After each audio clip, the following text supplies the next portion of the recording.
देखिए, अभी इसी रविंद्र का नाम कोई अब्दुल होता तो पूरे पूरे देश में वितंडावाद फैला हुआ होता। आप देखिए, मैं तो यूपी एटीएस को बधाई दूंगा कि कम से कम एक बड़े प्लॉट को अनर्थ किया है, बड़ी साजिश को उन्होंने खोला है।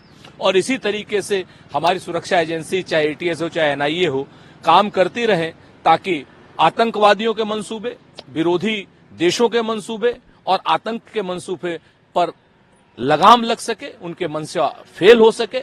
हमारी सुरक्षा एजेंसियां पूरी तरीके से सतर्क रहती हैं। जब जब राजनीतिक नेतृत्व का इसमें समावेश होता है या बीच में आते हैं ये लोग, तब चीजें गड़बड़ दिखाई देती हैं, राजनीतिक चश्मे से देखी जाती हैं। ये घटना राजनीतिक चश्मे से न देख करके शुद्ध रूप से आतंकी चश्मे से देखनी चाहिए। एटीएस को पुनः बधाई।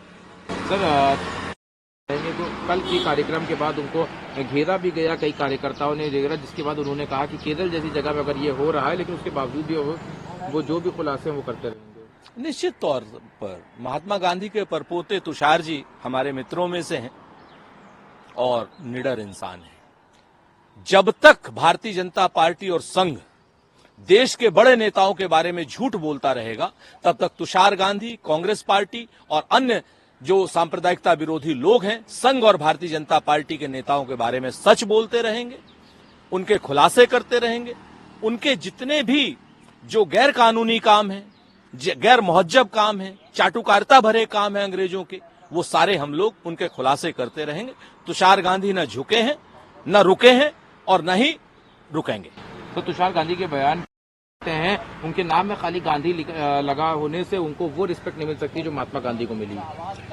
भारतीय जनता पार्टी के लोग तो महात्मा गांधी को भी कहां रिस्पेक्ट करते हैं। वो तो गोडसे की विचारधारा की उनके तमाम नेता बात करते हैं। पहले तो उस नेता के ही पुरानी चीजों को खंगाल लेना चाहिए कि महात्मा गांधी की नाम का वो इस्तेमाल कर रहे हैं या महात्मा गांधी के पद चिन्हों पर चल रहे हैं। अगर वो महात्मा गांधी के पद चिन्हों पर चल रहे होते तो इस तरीके से फिजूल के स्टेटमेंट नहीं देते। वो देश की एकता के लिए, अखंडता के लिए स्टेटमेंट देते, सांप्रदायिकता की एकता के लिए स्टेटमेंट्स देते। जो लोग विभाजनकारी राजनीति करते हैं वही भारतीय जनता पार्टी में रह सकते हैं, और वो नेता एक विभाजनकारी नेता है, चूंकि भारतीय जनता पार्टी का नेता है। असदुद्दीन ओवैसी ने कहा कि प्रधानमंत्री जिस तरह से छावा को प्रमोट कर रहे हैं, उनको उससे वो क्या मैसेज देना चाहते हैं, क्योंकि उनके जो गुरु रहे गोलवलकर और सावरकर, जिनको वो मानते हैं, वो तो संभाजी का विरोध करते थे। तो ऐसे में औरंगजेब और इस तरह की कंट्रोवर्सी क्यों लाई जा रही है?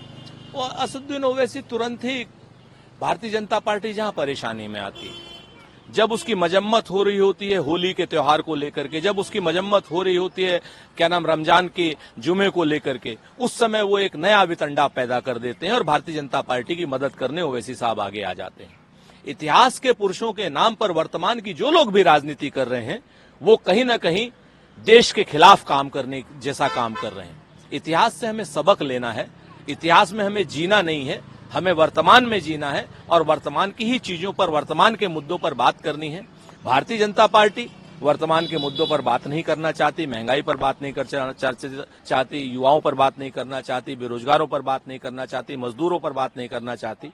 और असदुद्दीन ओवैसी के यह बयान भारतीय जनता पार्टी को इन मुद्दों से अलग हटा करके मदद करने की कोशिश का प्रयास भर है। आखिरी सवाल है, कर्नाटक में कॉन्ट्रैक्ट में 4% रिजर्वेशन की कोटे को सहमति मिल गई है, कैबिनेट से अप्रूवल मिल गया है। जो सरकारी ठेके होते हैं अब उसमें 4% हिस्सेदारी दी है। ये देश में कई जगह पहले से भी होता आया है।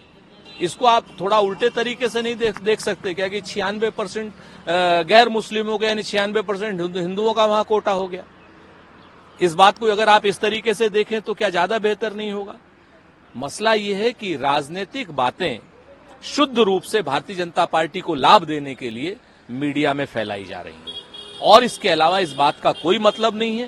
पहले से काम के आधार पर, जैसे उत्तर प्रदेश में नदियों के ठेके निषादों को दिए जाते हैं, तो वहां पर नहीं कुछ कहा गया।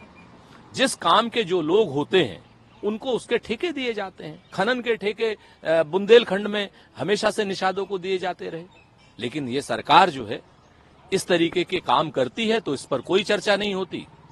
और कर्नाटक में अगर कोई बात होती है जहां 96% हिंदुओं को लिए आरक्षित कर दिया, वहां 4% की बात हो रही है।